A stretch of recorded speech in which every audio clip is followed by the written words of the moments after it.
معزز صافی حضرات، ہم آپ لوگوں کے مشکور ہے کہ آپ لوگ ہماری پریس کانفرنس کو اٹینڈ کرنے کے لیے آئے۔ ہم امید کرتے ہیں کہ آپ لوگ ہماری آواز بنو گے۔ معزز صافی حضرات، پاکستان سمیت دنیا بھر میں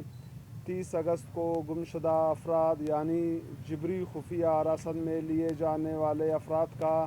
عالمی دن منایا جاتا ہے۔ جبری گمشدگی ایک ماورائے آئین اقدام اور انسانی حقوق کی سنگین خلاف ورزی ہے، اور یہ ایک انسانیت سوز ظلم ہے جو صرف لاپتہ فرد واحد کو نہیں بلکہ اس کے اہل خانہ اور معاشرے کو متاثر کرتا ہے۔ آج کے دن پریس کانفرنس کرنے کا مقصد اس ماورائے آئین اقدام کی شدت کے بارے میں شعور اجاگر کرنا اور لاپتہ افراد کے اہل خانہ کے کرب و اذیت کو اجاگر کرنا ہے۔ معزز صافی حضرات، اقوام متحدہ نے 2011 میں اپنی قرارداد نمبر 65/209 کے ذریعے اس دن کو عالمی سطح پر منانے کی منظوری دی تھی۔ چونکہ ریاستی اداروں کے ہاتھوں لاپتہ ہونے والے شخص قانونی تحفظ سے محروم ہو جاتا ہے، اس کی شناخت تک چھین لی جاتی ہے اور حکومتی سطح پر جبری لاپتہ شخص کے اہل خانہ کو معلومات فراہم نہیں کیا جاتا، جس کی وجہ سے لاپتہ شخص کے اہل خانہ سمیت ان کے دیگر لواحقین شدید ذہنی کرب و اذیت میں مبتلا ہو جاتے ہیں۔ اس لیے اقوام متحدہ کے 2 بین الاقوامی کنونشنز نے ریاستی اداروں کے اس ماورائے آئین اقدام کو انسانیت کے خلاف جرم قرار دیا ہے اور اس عمل کو انسانی حقوق کی خلاف تمام خلاف ورزیوں میں سب سے بدترین عمل سمجھا جاتا ہے۔ معزز صافی حضرات، ریاستی اداروں نے ڈکٹیٹر مشرف کے دور حکومت میں ملکی سلامتی کے نام پر بلوچستان سے بلوچ سیاسی کارکنوں، بلوچ دانشوروں اور بلوچ طلباء سمیت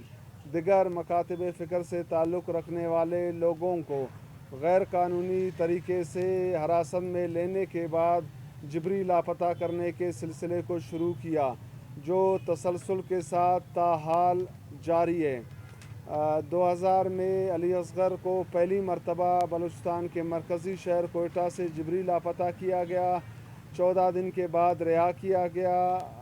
علی اصغر نے اپنی رہائی کے بعد کہا کہ ان سے بلوچ سیاست اور بلوچستان کے حوالے سے پوچھ گچھ کی گئی۔ دوسری مرتبہ علی اصغر کو 18 اکتوبر 2001 کو اس کے ایک دوست محمد اقبال کے ساتھ جبری لاپتہ کر دیا۔ 24 دن کے بعد محمد اقبال کو رہا کر دیا، لیکن علی اصغر تاحال لاپتہ ہے۔ اس طرح ڈاکٹر دین محمد، ذاکر مجید سمیت ہزاروں لوگ جبری گمشدگی کے شکار ہوئے ہیں۔ لاپتہ افراد کے اہل خانہ کئی سالوں سے انصاف کے حصول کے لیے عدلیہ سمیت حکومتوں کے دروازوں پر مسلسل دستک دیتے آ رہے ہیں۔ آج تک انہیں ملکی قوانین کے تحت انصاف فراہم کیا گیا اور نہ ہی حکومتی سطح پر انہیں یہ معلومات فراہم کیا جا رہا ہے کہ ان کے لاپتہ پیاروں کو کس جرم کے تحت حراست میں لیا گیا ہے